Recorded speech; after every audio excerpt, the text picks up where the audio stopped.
अल्हम्दुलिल्लाह तबारकल्लाह वीवर 23,000 रुपया 33,000 रुपया वीवर यूट्यूब की कमाई आ गई है।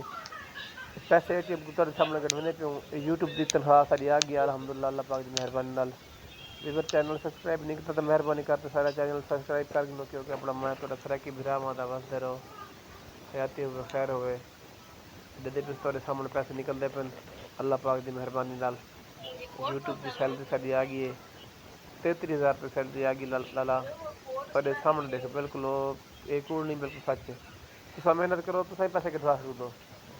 मेहनत करनी पौंदी है यूट्यूब ते 2 साल थी गए मेहनत करने हुए ते हुण उहदा फल मिलता पे यूट्यूब की कमाई पैसे मिलते पे अल्लाह पाक की मेहरबानी नाल। तुहाडे सामने देखो बिल्कुल कोई धोखा नहीं कोई फरेब नहीं मशीन तो अखे के सामने चलती पे एटीएम तो पैसे निकल रहे हैं।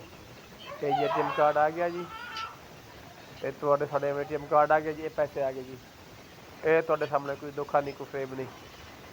ए व्यूअर देखो तुहाडे सामने व्यूअर अल्हम्दुलिल्लाह तबारक अल्लाह अल्लाह पाक की मेहरबानी नाल 33,000 रुपये देखो सी माशाल्लाह है। तो सही मत करो तो सही पैसे कमाओ कमा सकते सारे अली कर